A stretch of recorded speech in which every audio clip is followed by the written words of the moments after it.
The sun's coming up, the drinks are hot, and now it's time for our first cup. Today, design of a murder. This episode contains frank discussion of violence. Your discretion is advised.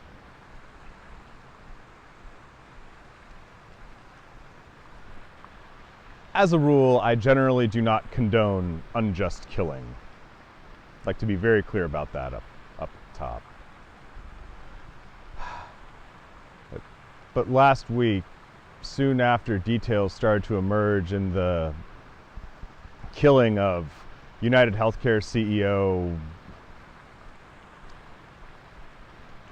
whatever their name was, I'm sorry, I forget. I'm sure it'll be very much like the name of whoever replaces them in short order. But after details started emerging, I became kind of transfixed by the entire thing. The moment that I really locked on was when I heard that there were 3 cartridge casings found at the scene of the crime. It said, "Deny, defend, depose." But it wasn't necessarily because of the cartridge casings being found that really locked me on. It was because I'm familiar with guns. And I thought through what it would take to get those cartridge casings there and to get them found. That's what locked me in.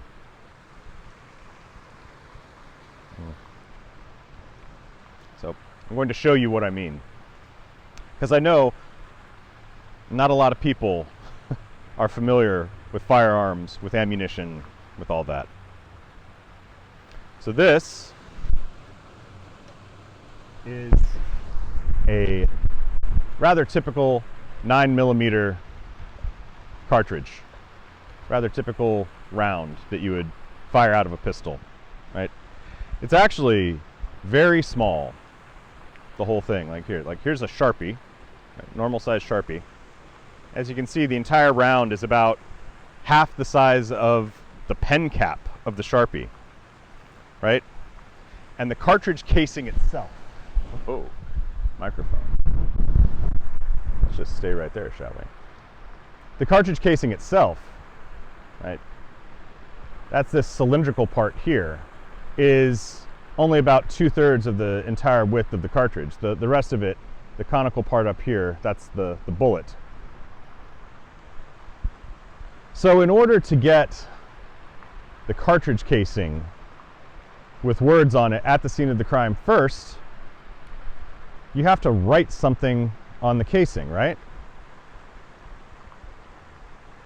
And you can do that. But here's the thing. Now you have to take this casing, or this cartridge, and you have to load it into the magazine that goes into the pistol. And when you do so, you have to load it in a way that doesn't erase the word. Even with this Sharpie, I was able to wipe it off very easily just by a little bit of thumb friction, right?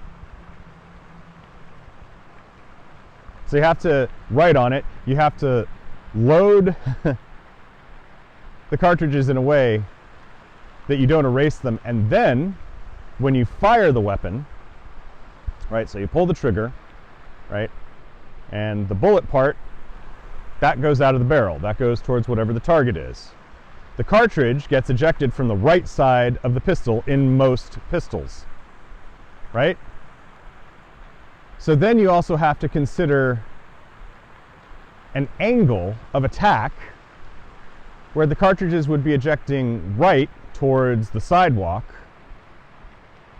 instead of into the street where they could roll into a sewer grate or something like that.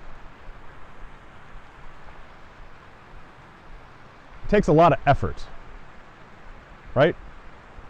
You see what I'm saying?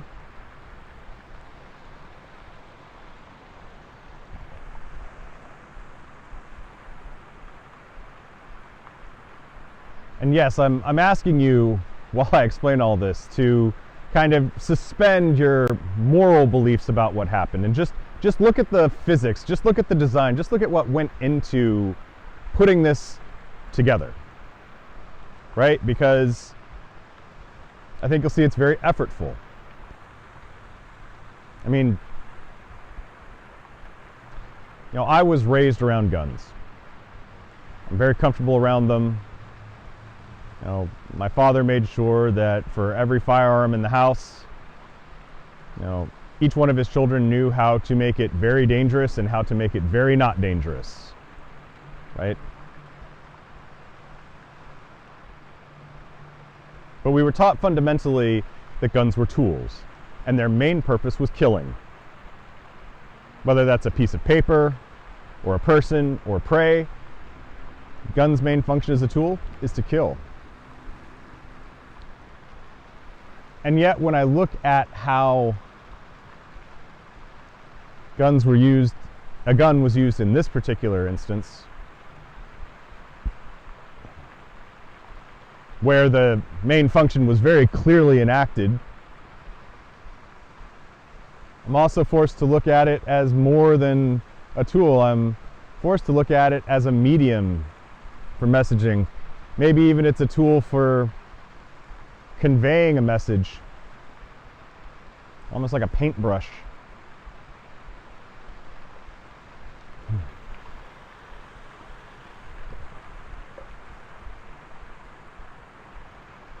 And when I think about it like that, when I try and step back from the moral implications, my own kind of gut level reaction to that sort of thing, when I look at how the tool was used in multiple ways,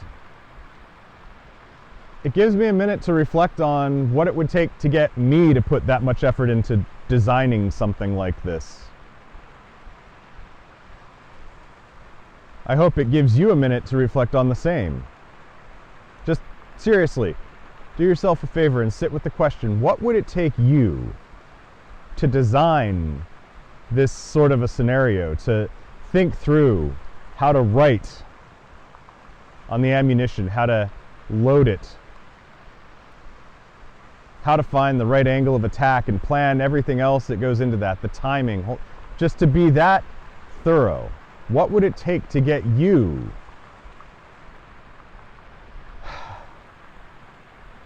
to so thoroughly get into the design of a murder?